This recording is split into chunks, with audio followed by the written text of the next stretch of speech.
What's your message to Museveni? Gen.M7, my message to him, if you don't preach hate, we shall get our freedom or we shall die trying to get our freedom.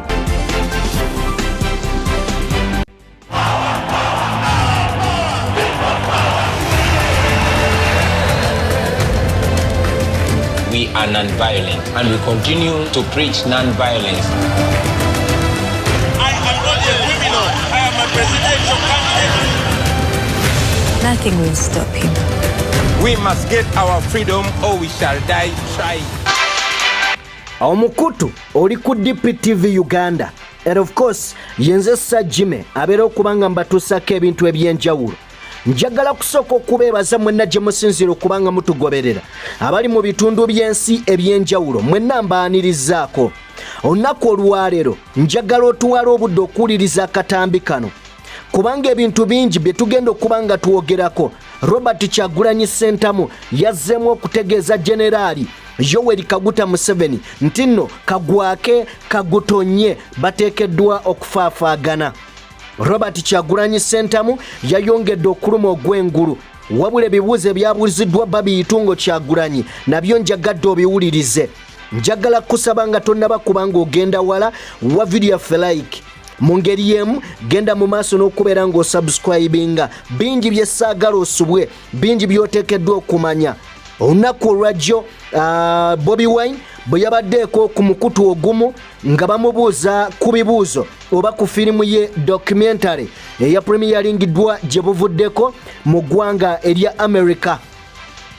Kale nno Kyagulanyi Ssentamu yazze n'addamu ebibuuzo ebyamubuuziddwa. Njagala mu kiseera kino tugende mu bibuuzo bino wabula njagala okitegeere nti ffenna tukimanyi nti Bobi Wine ali munda mu ggwanga erya America oba yabaddeko munda mu ggwanga erya America era yabadde apremieringa firimu ye emanyiddwa nga Bobi Wine the People's President.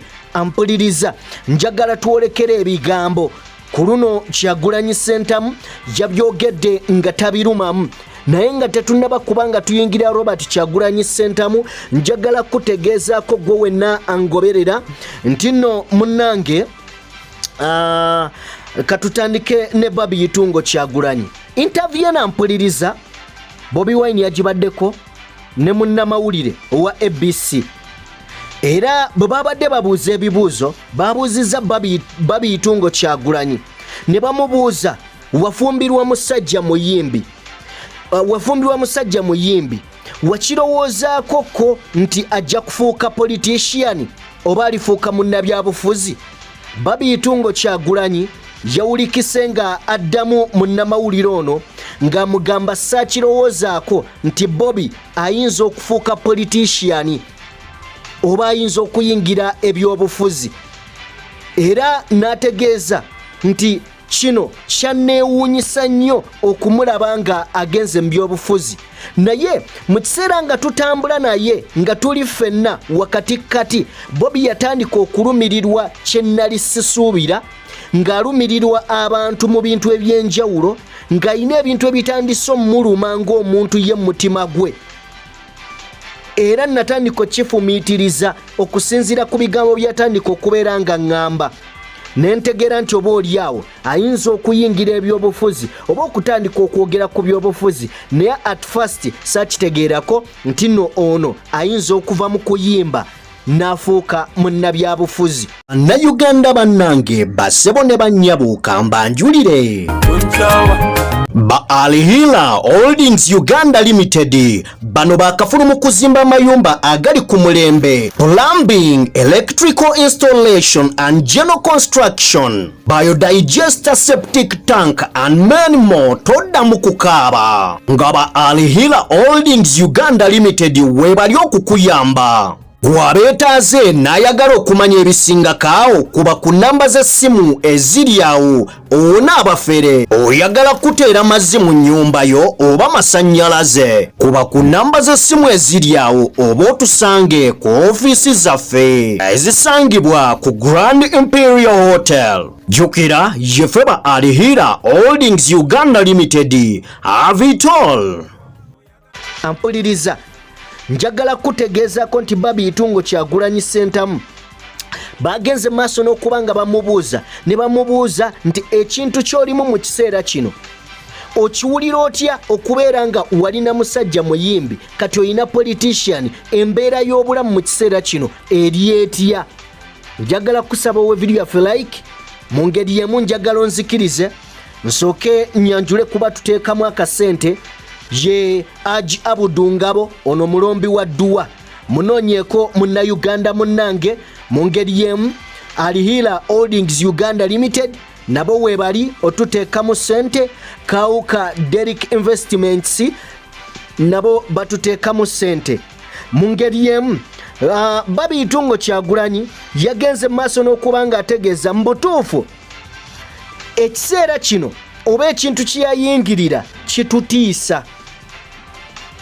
agamba nti kituteera ddala mu kutya era kati amazima gali nti emirembe gibeeraawo nga tegiriiwo kubanga ekisooka kitiisa bwagenda tomanya nti anadda obulamu bubeeraawo nga buzibu n'agamba amazima gali nti kino kyeyayingirira kyo kitiisa naye ate tosobola kumuyimiriza oba okitegedde bulungi Babi Itungo Kyagulanyi yagambye nti oba oliawo mu kiseera kino ekintu kyalimu kitiisa kikanga era amazima tekyebeereka naye ate bwe bulamu bwalimu tulina okukikkiriza nti ekyo kyali n'okumusapootinga ye Babi Itungo Kyagulanyi sentamu mu ngeri y'emu Bobi Wine bwe bamubuuzizzaako ku Gen. Yoweri Kaguta Museveni era nga bagamba nti Gen. Yoweri Kaguta Museveni amaze mu buyinza emyaka egiwerera ddala yakwata eggwanga mu mwaka gwa 1986 era nga wamaanyi mu buyinza wamaanyi mu buyinza bagamba omuntu mu kiseera kino ayina obuyinza ng'abuluddemu ayina amaanyi olowooza firimu eno gye wakutte eraga enneeyisaaye etali nnungi gavumenti ya mwami Museveni oyina ky'osobola okugikolako ampuliriza Kyagulanyi sentamu yazzeemu n'ayogera ebigambo bino yagambye nti kituufu esobola okubeera ng'emaze ebbanga mu buyinza naye singa gavumenti ya mwami Museveni yali nga eri ku musolo gw'abannayuganda nga ssente z'abannayuganda zokka zeeyimiriddeko yandibadde yavaako dda nga twagijjako dda agamba nti twandibadde twagijjako dda n'agamba naye kino kizibu kifuuse kizibu olw'ensonga nti gavumenti z'abazungu zimusponsalinga okubeera mu buyinza kino kituwa obuzibu nga ffe bannansi okulaba nga tusobola okwekolera ku nsonga zaffe n'okumuggyako era Kyagulanyi sentamu yayongedde n'agamba nti abazungu singa bakoma okusponsalinga mwami Museveni tusobolera ddala okumuggya mu buyinza era tusobola omujja ku ntebe ne bongera ne babuuza Bobi Wine ekibuuzo bamubuuzizza nti nga bwe wakutte firimu eno singa Gen.M7 abadde nga akasente kano kakozesa kaawano twandibadde kitwanguyira ne mu kiseera kino nga abazungu amawanga g'abazungu including America yennyini nnyini ekwata sente empitirivu neziteeka mu Gen.M7 eringa esasulira omuwendo gw'abannayuganda okukaaba kitegeeza sente ze bakwata zino sente abazungu ze bakwata ne baziwa mwami Museveni basasulira okunyigirizibwa kwaffe Kyagulanyi sentamu yayongeddeyo n'agamba nti abazungu bano singa tebavujjirira mwami Museveni kasente twandibadde tusobola okumwejjira mu buyinza n'avaako naye mu kiseera kino nga abazungu bakwata sente ne bazikwasa mwami Museveni bw'olaba ng'eggwanga nga America almost dikwata miliyoni nambirire ya dola $1 million US neziteeka buli mwaka ngeziteeka $1 billion ngeziteeka mu ggwanga erya Uganda kati ezo sente zitunyigiriza baziwa mwami Museveni naye zitumenya singa babadde tebaziteekayo twandibadde tusobola bulungi nnyo eggwanga lyaffe okulyenunulira naye bakwata ssente ne basasulira okubonaabona kwaffe. Kyagulanyi Ssentamu bamubuuzizza nti firimu eno gy'ogamba gy'otambuza mawanga ag'ebweru oba firimu eno gye bakolamu Bobi Wine the People's President wagitutte mu America ng'Abamerika bayinza kuyambirawa ku struggle gy'olimu ey'okununula eggwanga n'okujja gavumenti emaze mu buyinza emyaka egisukka 36. Kyagulanyi Ssentamu yayanukudde n'agamba nti eno firimu tekwata ku bannayuganda bokka, ekwata ne ku Bamerika olw'ensonga nti Abamerika bennyini gavumenti zaabwe zikwata ssente eziva mu musolo bo gwe bawa ogwandibayambye ne bazisindika mu mawanga ga Afirika okulaba nga abakulembeze baayo oba abafuzi baayo bajja okutunyigiriza. Naga eno firimu teyamba nze nzekka oba waffe Uganda. Eno firimu eraga nti nammwe mulina okumanya ssente zammwe era eno twagitwalayo bafune we batandikira okugamba gavumenti yaabwe nti lwaki mukwata ssente empitirivu bwe ziti okulaba nga muziteeka mu mawanga nga muzikozesa mu bintu ebyokunyigiriza abantu. Kyagulanyi agamba nti oba oliawo bannansi ba America singa banaalaba firimu eno kijja batwala oba basitula emmeeme batandika okugamba abakulembeze baabwe ku mitendera egy'enjawulo balekeraawo okusponsalinga oba okukwata ssente zaabwe kubanga zino ssente ga America zeewa Uganda musolo gw'Abamerika. Kati twagala okutambuza firimu eno bamanye nti ssente zaabwe zibabajjako ez'omusolo ate bazisindika eno ne zitunyigiriza bube buvunaanyizibwa bwabwe okussa ku nninga gavumenti zaabwe oba abakulembeze baabwe babitwale mu Congress oba mu nkiiko ez'enkulu babagambe nedda mutujjako omusolo wano ate ne mugutwala gunyigiriza abantu abalala nabo bajja kukyenyigiramu bannansi yensonga lwaki olaba firimu eno tugitambuza. Kyagulanyi Ssentamu yayongeddeyo n'agenda maaso n'okuba ng'ategeeza nti eggwanga Uganda lisobola okwenunula naye mu kiseera nga tulina mwami Museveni ali mu buyinza okumala ebbanga eryo lyonna ng'ate amawanga agandibadde gamugambako nti kino kiri bwe kiti ate gamusponsalinga kigenda tuwa obuzibu okumuggyako ate obw'amaanyi. Wano America n'amawanga amalala gabanga agagamba nti nno tubeere mu kubonaabona kye kiba kitegeeza ebigambo bya Robert Kyagulanyi Ssentamu ng'ategeeza munnamawulire owa ABC. Ebimu ku bibuuzo ebyasembyeyo ku Kyagulanyi Ssentamu bamubuuzizza nti Bobi Wine bubaka ki bw'oweereza Gen. Yoweri Kaguta Museveni. Ampuliriza bwe mba nsobodde ngenda kuwa interview eno mu Luzungu ogiwulire gye ngenda okusembya naye njagadde ngikutemaatemere ogitegeere wabula gwagenda okumalayo akatambi kano ngenda gikuwa yonna nga bwe yabadde. Bobi Wine yagambye bw'ati bwe bamubuuzizza kweyo ensonga kino kye yazzeemu nja kusaba mukwano gwange sooka owe video yaffe like mu ngeri y'emu genda maaso n'okubeera ng'osubscribinga gwe yakatwegattako. Nyongera okujjukiza omukutu oli ku DPTV Uganda tutambula ne Aji Abudu Ngabo mulombi wa Dduwa munoonyeko ku namba y'essimu gy'olaba wano mu right ku mukono gwa left mu Kurani asobole okuyamba. Mu ngeri y'emu njagala twolekere Kyagulanyi Ssentamu yaweereza Gen.M7 obubaka ng'amugamba nti tetuli bazzi ba misango tetuli bakozi ba bikolobero tulwanirira ddembe lyaffe tufune emirembe n'eddembe mu nsi yaffe tetuli bazzi ba misango tetuli bakozi ba bikolobero wabula tulwanirira ddembe lyaffe. Era Bobi Wine yawunzise ng'agamba mwami Museveni nti nja kufa nga nwanirira eddembe lyange nja kufa nga nwanirira amazima. Kyagulanyi Ssentamu eyali omuyimbi mu kiseera kino ateekawo omugongo ku lw'Abannayuganda. Omanyi nzize ngamba nti Bobi Wine y'omu ku bantu abaali ku level egamba nti tewali kye tubanja nsi, nga bw'ayagala okulinnya ennyonyi oba ogenda okuwummula asobola okgenda n'awummulya mu nsi yonna gy'ayagala ng'akasente akalina. Naye weebuuze kijje mu mutima gwo kiki ekyamupakula ajje mu by'obufuzi? Kitegeeza ayina kye yalaba ekinene. Bw'abanga yalaba ekyo ekinene ekisinga okuneewuunyisa, lwaki gwe atalina ky'olina tosobola kulaba binene?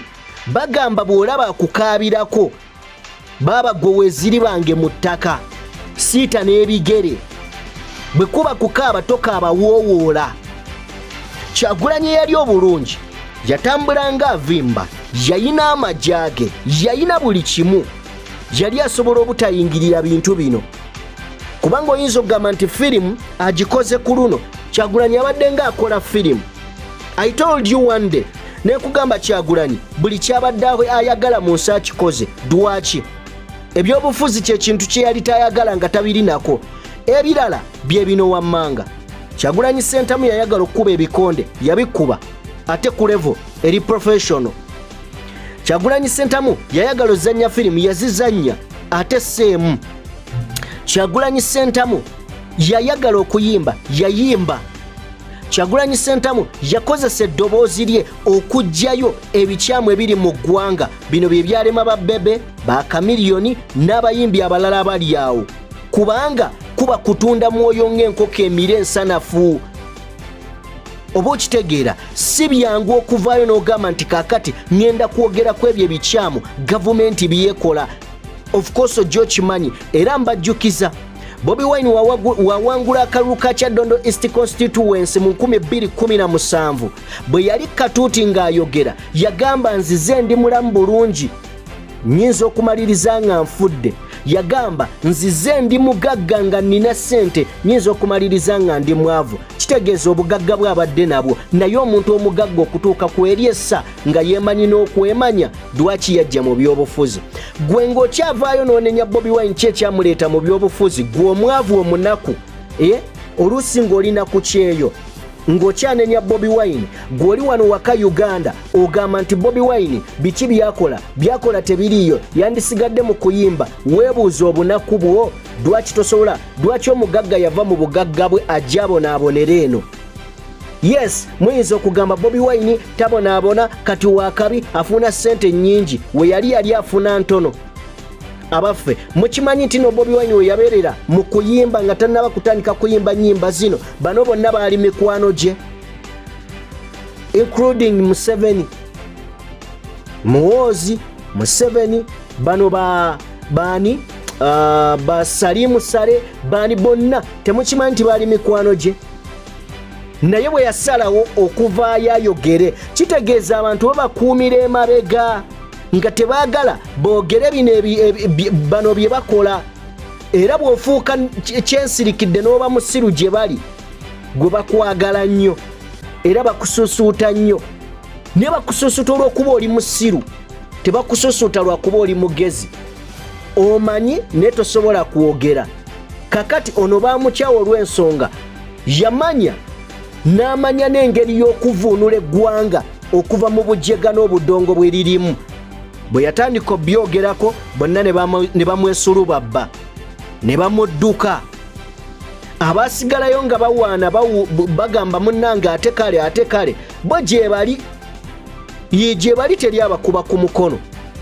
Naye njagala onzikirize nga sinnaba kuba nga mpumbawumba, njagala kusaba wa video yaffe like mu ngeri yemugenda maaso n'okubeera ng'osubscribinga tegeeze yakatwe gattako. Togana kuba nga wa video yaffe like mu ngeri yemu. Njagala kubeera nga mbateera wano mubadde bawuliriza balungi. Ngenda balekerayo programu nga bwe yabadde ey'Oluzungu. Tusoose kumenyaamenyamu eby'Oluganda tusobole okuba nga tubizza mu lulimi ffenna lwe tutegeera obulungi. Then n'abo abategeera Olungereza obulungi ngenda kuba nga ngibateerayo mu gyotebuliro. bwenaaba tenkubiza copyright. Njagala mbateere wano mbeebaze nti mubadde bawuliriza balungi mwenna gye musinzira okubanga mugoberera omukutu gwaffe ne DPTV Uganda. Tutambula ne Aji Abudungabo, ono mulombi wa dduwa, munoonyeeko asobole okubanga kuwa saaviisi ow'enjawulo. Olina ebizibu eby'enjawulo, noonya Aji Abudungabo. Mukama Katonda atakuumira mpeera abankuumire. Mubeere bulungi, mweraba. Uganda kanakaama kammwe oyagala ennyumba yerabike bulungi ekuwesa ekitiibwa kambanjuli abakaawo ka Derrick Investments bano nga bakafulu mu kukola amayinja aga designing ennyumba. Oyagala enju yerabike nga yaba minisita, erabike nga abadi designers abavudde Bulaaya, kuba ku namba z'essimu ezo oba basinkane wali ekisaasi okulirana step by step, tojja kwejjusa. Jjukira be bakaawo ka Derrick Investments. Documentary takes us behind the scenes of your presidential campaign in 2021. You faced threats against your life. Some members of your team were killed. The director of the film was shot in the face and nearly died. How dangerous has this journey been for you? It's been very dangerous. But it can only get more dangerous. I mean, the only thing that is more dangerous than the way it is keeping quiet about it. You were arrested, thrown in jail, charged with treason. What was that period of your life like? Man, it was crazy. It was crazy. I was, for example, in Arua, I was arrested in a hotel room. I was beaten so bad with iron bars, dragged, put into a place that was poured with water, beaten so much, electricity was put on me. I had my genitals squeezed, I was beaten.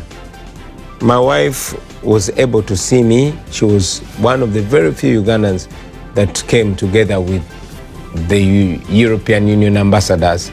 She could not recognize me. What did you think when you first watched the documentary? Only a small fraction of the violence was shown. So I felt like the documentary does not do justice to the detail of the operation back home, of the violence, of the medieval torture. There's only a certain level of violence that can be shown. Violence was too extreme to be depicted. Bobi, you married a pop star who became a politician. Did you ever have any trepidations about Bobi's political career? I never thought Bobi would go into politics. But along the way, I saw signals. He began to get concerned about the things that he never got concerned about. What he's doing is more dangerous than it was in the beginning. The level of fear is more than I have ever had. So it really scares me. President Museveni has been in office since 1986. This film captures your struggle against a government that has had a stronghold on power for decades. Yeah. How difficult is your journey ahead? The journey ahead is difficult. And what makes it even more difficult is the fact that the regime back home is enforced by superpowers and the world's greatest democracies, including the United States of America. If Gen.M7 was just alone using Ugandan taxpayers' money to oppress us, we would fight and win the battle even much more easily. But we cannot fight against $1 billion every year that is being given to Uganda. There are a lot of Americans who are struggling to put food on the table. They're busy, worried about what's going on here at home. Why should they watch this film and why should they care about your story? They should care about our story because it is not only our story, it is their story too, whether they know or they don't know. They are paying for our oppression through their taxpayers' money, and they can stop it. They can petition, they can reach out to their leaders and ask them to change policies. Gen.M7 ordered the military to take charge and unleashed untold violence. I was put under house arrest. He, using the army, once again declared himself president. I am out on bail, battling a treason charge which carries the death sentence. I have numerous charges that have been put on me after so much international criticism. Some of those cases are put on the hold, but they're always picked up, whenever they need to prosecute me. What's your message to Museveni? Gen.M7, my message to him is we are not going to give up the fight for our rights. We don't preach violence, we don't preach hate.